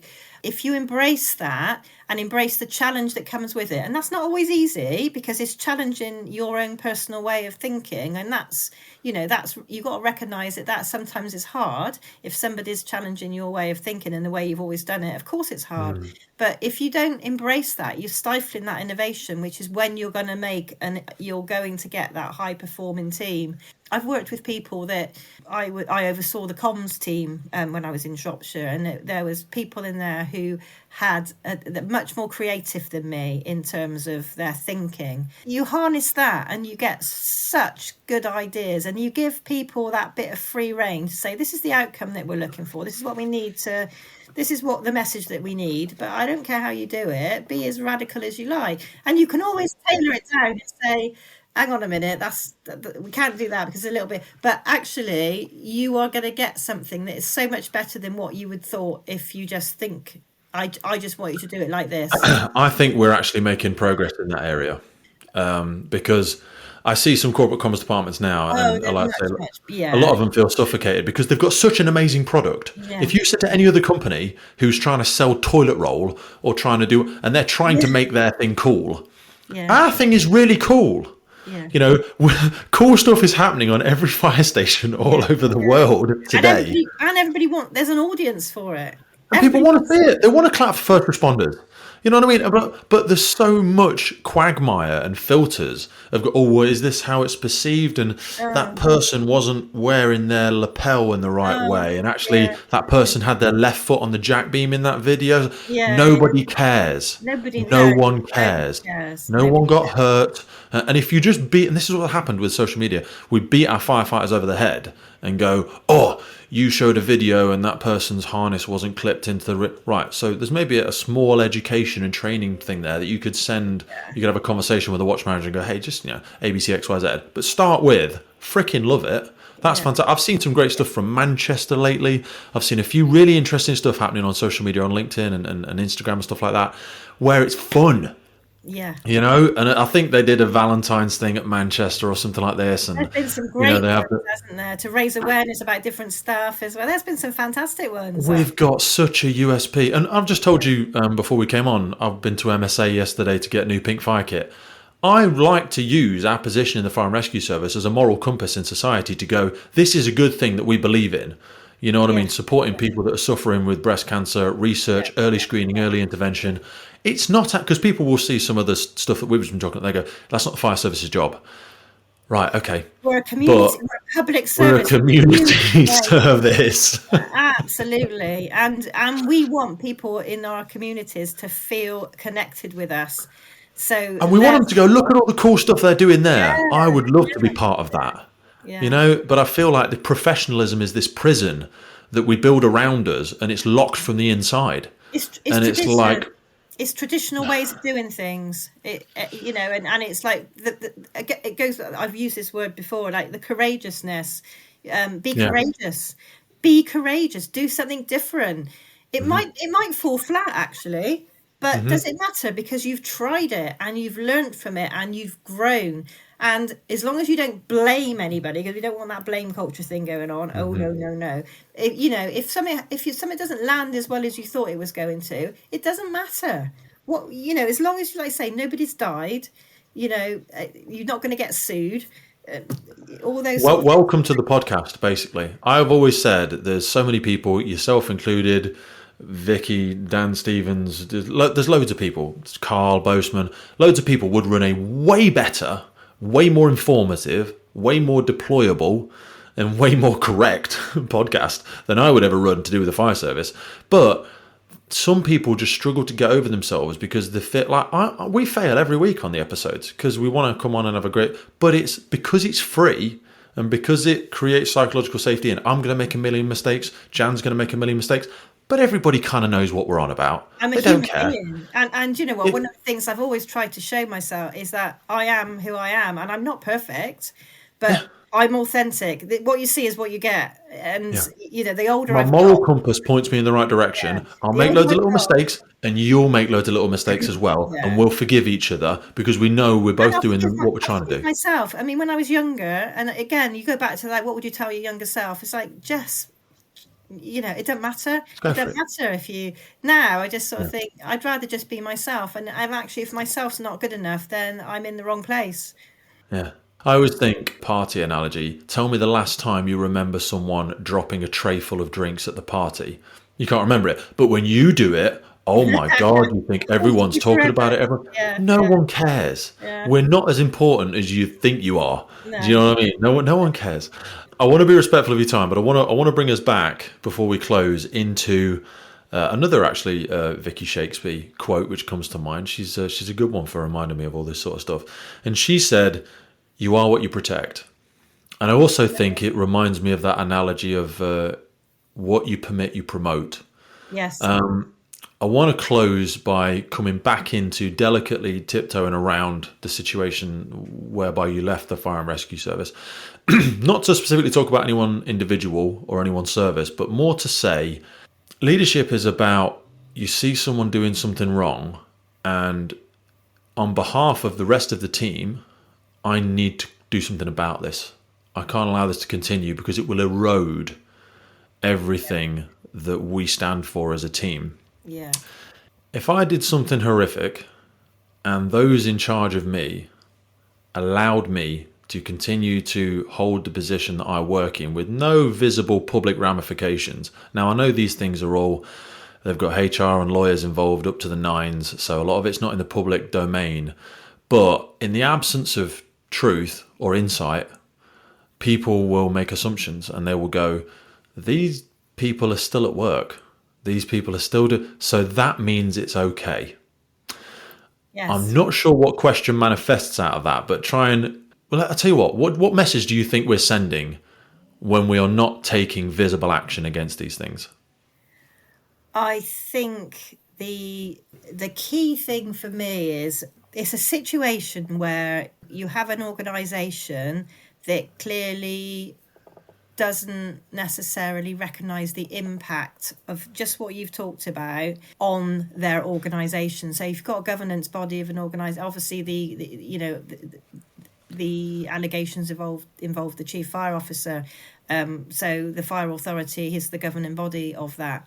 So if they, in order to And there's protect, other examples in other services. This isn't just about yeah, the one there that is, you. and I think There's it's lots that. of stuff. Yeah. It's how does that land with people in the service, because people have still got to work there. People have still got to work there. They will be tolerant. They will get on with their job, and because at the end of the day, they have to make a living, and they don't have a choice to walk away.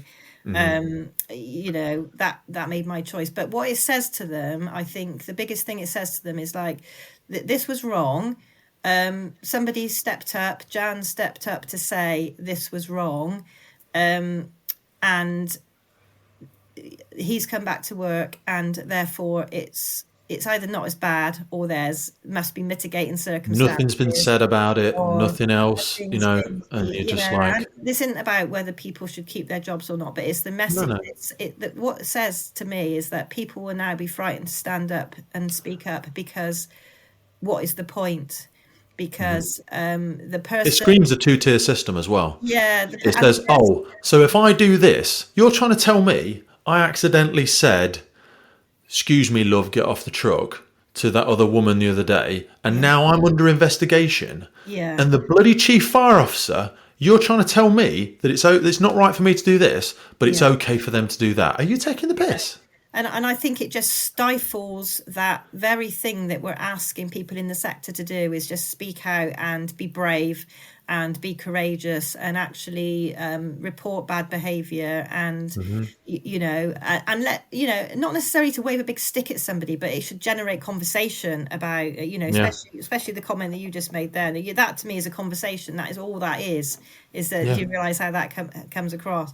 It should never be You'd expect those situations to be reversed. You'd expect a minor discretion like that to happen at a senior level, and you'd expect a major discretion to happen from some I think poorly educated, Yes. racist person on a fire station who gets sacked. the higher up you go, you should be more aware of the impact of your actions as a leader. Yeah. So there's a book. I think one of the books I sort of said to you is about the fish rots from the head, or something like that. Yes. You are setting the tone for the whole organisation, and actually, if we're being told as individuals in the sector that you need to step up and speak up and not be a bystander, you need to be an upstander, and then somebody like me who did it very publicly, there's a lot more to it, which is I won't go into, and there's messages involving other people as well, which obviously people don't know about, but what they see. Well, that's the other thing, just to say that when you go, they're saying this about someone, they're probably saying it about you as well.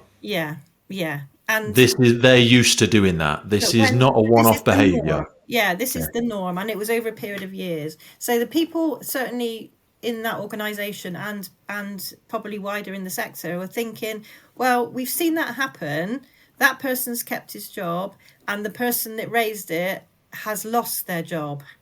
So, and I say I lost my job. Obviously, it was my choice to step away, but how could I go back? You believed it was untenable, yeah. Someone goes, no, just go and sit back down with that group on that table. And you go, they hate me. They want to physically harm me. And you want me to go and sit down again? And also, you think if that was going on that was a small group. So the messages basically were between an individual and those two.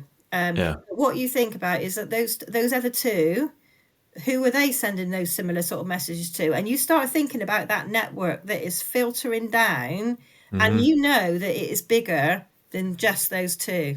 It 100% is bigger than just those two. But seeing what's happened to me, why would that give anybody any confidence to do the same? Because people, because of my age, I could take my pension, so I wasn't left destitute. But if you were somebody in your 40s, how the hell can you step away from your job? Because you've got a family, you've got a mortgage, you've got, potentially credit card, I don't know, whatever you've got. How are we going to say to people, you need to speak up and call out bad behavior? Be brave, be courageous. Be brave. Are you going to pay my mortgage? And would I say to people, has it been worth it? Oh, that is a really difficult question, Pete, because has it been worth it? So personally, if I've been true to my values, I've spoken up about something that is not acceptable behaviour, and I'm absolutely will stand by that 100%. I did the right thing. I tried to do it through the right channels. It wasn't working, so therefore that's when ITV got involved. So and I don't mind you sharing that link to the we would do, thing. So personally, for my own sort of personal values, and I did do the right thing. Financially, obviously, it's impacted me, but also professionally, because I now feel like I'm a pariah in the fire and rescue service. I feel like people think I'm damaged goods because I was that person who raised that grievance and potentially did the whistleblowing with the messages. I don't call it whistleblowing. What Really. evidence do you have to support that story that you're telling yourself? I think some of it is my perception, because I just think I think people think I'm a bit of a hot potato, because who would employ me knowing that I'm going to call out shit like that? I would hope great leaders. I would hope as well, but it's I just, Because the right thing to do and the hard thing to do are usually the same thing. yeah, And I want to know that when I'm not here, there is somebody else that also holds those values, that I don't need to understand why Jan said stop the bus, but I know because of her track record, it will be a bloody good reason, because something that is not aligned to our values has gone on and she will have taken action against it. Now, I'm sure a lot of people are upset about it because she is disrupting a norm that needed to be disrupted. But that's the uncomfortable reality of leadership. You don't get paid for the 364 days a year when nothing's really going on and we're just going to good incidents and we're high-fiving tea and medals at the back. You get paid to be a leader for the day when you confront the difficult conversation. That's what you're being paid for. You get paid to do the hard yard, and I don't know what advice I could give to other people. My advice would be to to sector leaders, really, is that you need to stand behind this. You need to stand up and be counted yourselves, and not just in your words, in your actions as well. Not just in your words, but in your actions. And I think people, are still frightened of that, still frightened of being seen to be either supporting the wrong person or whatever it might be. There's still a lot of fear around this sort of thing. There's still a lot of fear from people about, oh, well, there's always two sides to a story. And of course there is. But I can't think of anything that made those messages okay. Whatever. That was the mental jiu-jitsu I was trying to do when I first read them. I was like, how can I get myself into a context where someone's written this down and they've said those things? I'm like, I can't do it. It's not just a one-off, it's over a period of time. And I think it goes back into what was it you said, ethical drift right at the beginning. Yeah, I like that thing. Ethical drift. Where did those people get to the point that it was okay to do that? And that's because they've been doing it over a long period of time and never been. This is a learned behaviour. It's a learned behaviour. It's about fitting in with your cohort. So in that group, it was obviously okay to do that sort of thing. And I've been in WhatsApp groups, and even like minor things, like I think there was one when I first got to Shropshire, and it was like I was in the officer group WhatsApp about incidents, and somebody put gents, and I politely reminded them that there was a woman now in the office, because I was the first woman officer. They didn't have anybody at SMGM so I politely reminded them, and I think that was a bit of a, but you set your tone. I didn't do it in a way, I made it in a jokey way, but you set your tone, because actually you can't refer to me as a gent, because I'm not a gent. That's, I'm just letting you know that. I think that's where leadership at the lowest levels needs to happen. Yeah, where does that come in? And how do you get people to actually think about that in a way that makes their behaviour becomes normalised to not be excluding people, or to not be being nasty about people? And you can kill the monster when it's small as well. I always say in behaviours and habits, for me, kill the monster when it's small, because uncommunicated expectations are premeditated resentments. So the first time you say gents, if I don't go, one sec, brother, just, I'm not a gent, so just say gang, or just say team, or just say whatever, more than happy. This is the sort of stuff. Because if I don't say that, what I've unconsciously told you is it's okay to do that. Then that will develop into a long-term resentment, and you will be completely oblivious to it. So I'm actually being very unfair to you by not communicating that expectation. Absolutely. I'm not being authentic I'm not being a good teammate if I don't tell you. And little things like that, because you become, if I'd been in that WhatsApp group and hadn't sort of called that out, and then there was a message that was potentially sexist plopped in, and I didn't challenge it, and this is how all that stuff comes out of hand, and I become the person who hasn't called out that, so therefore I must think it's okay. I'm not doing anybody any favours, including myself, by not saying to the rest of that group, that's not okay. I did some unconscious bias training with Gloucestershire Fire, and it's a really good exercise where it's called the something 10, and you write down your 10 closest people. I think I did it with Abby Manifold at I think she did a course on unconscious bias. It's a really good one, because some people can look at it and like everybody that was them is the same age, the same gender, the same ethnicity, the same sexuality, they got the same hobbies, Yeah. so your trusted 10 are the same as you, and actually that's fine, because but you have to be aware of that and what you might be missing by Yeah. not having those interactions with people that are different to you, because you grow as people when you are friends. And even if you're not friends, but if you take the time out to get to know people who are different to you, you learn so much, and you learn what's important to them, and it makes you think, well, look, I hadn't thought of it like that before, because it's not in my... I was recording the other day with a Sikh station manager from London, and again, when you know somebody really well, that's why I think it's so valuable when people are able to listen in, because you're very comfortable with that person. You go, what's the difference between a Muslim and a Sikh? Because I've not got a sodding clue, and because you've already invested a lot of trust in that relationship, they can go, great question. Did you know this? Did you know that? I'm like, what's the difference between wearing the headdress and not wearing a headdress? And you get rid of all these unconscious beliefs where you go, don't you have to eat at a certain time? He's like, no, mate, that's a different religion. Or you're like, don't you have to do this? And he's like, no, you're thinking of whatevers. That's not what we are. And that stops you being effective because you're coming from curiosity. And it's back to that word, courageous. You're not afraid to ask the question. Some people are afraid to ask a question because they think, I'm going to look really stupid. There's never a stupid question. You just try and understand something, and actually that's going to make you a better person. As long as you deliver it in a respectful manner. Yeah, absolutely, 100%. All right, I want to be respectful of your time, but I've absolutely loved our conversation. I know we first met probably a year and a half or so ago. I know you've been going through some serious challenges, and I say I know the difference between empathy and sympathy. I have by no means lived any of them at all, but through our shared relationships and our shared friendships and our communication, I just want to say how much I love and appreciate what you're doing.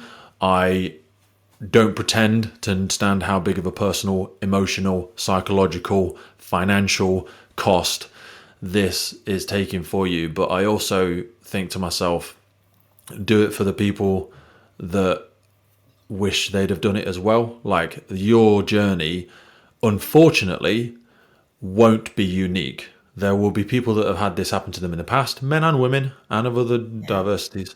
And I'm sure there will be people that have had it in the future. And unless they can see, they always say you got to see it to be it, echo back to BFS. If they can see someone like Jan, who has paid a tremendous cost, but actually she's still finding elements of happiness and fulfillment in her life. She's trying to see what the future looks like for her, but she hasn't been shunned by the whole sector. She's still respected. She's still valued. I very much value you, even if it's just from the two of us, which I know it's not because we have a lot of mutual friends. But I really appreciate your honesty and your authenticity and your openness in coming and talking about what for many is a very delicate, difficult and ongoing situation. So I really want to acknowledge you for that. No, thank you. And I don't think I've said anything that's not in the public domain, so I feel quite comfortable with... I'm with people. Like, I think, I want people to know that they're not alone. It's a difficult place to be. If anybody ever wants to chat about it and are thinking about doing the same. And actually, if leaders in the sector want to approach me and just have a conversation not about the details, because like you say, that's its own thing, that's doing its own thing, but actually my perspective of leadership in the sector and how we can do things better and how we can self-reflect. It's not, I've had sort of almost like, I felt like the broken record, it's just the world according to Jan. That's what I felt like by the time I left the organisation. It was almost like they don't value me. They're just thinking I'm wanging on about menopause or this or that or inclusion. And when actually, no, I live and breathe it actually. But I felt like they thought I was just wanging on. So if you're a man, especially probably a senior leader in an organisation, you don't have those lived experiences. That is not your fault. Nobody's blaming you. Nobody's saying, but you need to listen to those who do, because you need to understand it and think about that when you're making decisions that impact your workforce. Because we haven't even touched with Gen Z and millennials and all the rest of it. They got such different expectations about the workplace. What are you doing about future-proofing your organisation? What are you doing about future-proofing it? Because I tell you what, the youngsters of today would not put up with what I put up with when I joined when I joined the fire service. There's absolutely and we got social media platforms. We raise awareness about things. We speak out about things. We have opinions about things. And actually, it's not all covered up and buried anymore. So let's get it out there. Let's have conversations about it. Let's improve things for our future generations, because that's what I'm all about. It's all about improving and making things better. And that's my passion. You know what? Everyone said that. Everyone said they wanted to leave it better than they found it. I think there's very few who will. Yeah. And I think you're certainly one of those who, through your life, they say your superpower sits very close to your scar. Yeah. And I think because of the challenges you've had to face, it will probably develop into one of your greatest superpowers in having you as a champion for this. So I tell you what, we'll put a link to your LinkedIn. I don't want to put an email address underneath here because that's more personal information. But if people want to reach out to you, they can message you through LinkedIn. And if they're a complete weirdo, you can block them. But if it's a good one, you can keep them. I really look forward to having you back on. I'd love to catch up in 6 months, 7 months time, whatever. Because again, as we continue to cycle through these experiences, we get more closure, we get more insight, we get more understanding about ourselves and about the situations. It'd be great to have a catch-up conversation. But so much we could talk about in there. We could just talk for days. But we will. And we'll do it again. Right, I'll speak to you soon, my love. Take care. The Firefighters podcast was created to recognise, acknowledge, inspire, and hopefully even motivate these incredible individuals who have chosen to be part of the first responder community. Our driving purpose is to create a legacy resource for the current and future generations of firefighters and first responders. We get some incredible feedback from listeners and guests. And as the podcast grows, our desire to create longevity and sustainability means that we are asking for the support of our listeners. If you want to support the podcast, if you want to get discounts to our merchandise, hoodies, clothing, coins, patches, tallies, and also access to all of the incredible documents get shared with us from our podcast guests and sector leaders, then please head over to our Patreon page, and for just £3 a month, you can support the future of the podcast. Please finally hit that follow, subscribe, or rate button on the platform you're listening. And wherever you're around the world, please support your emergency services responders. And thank you for listening.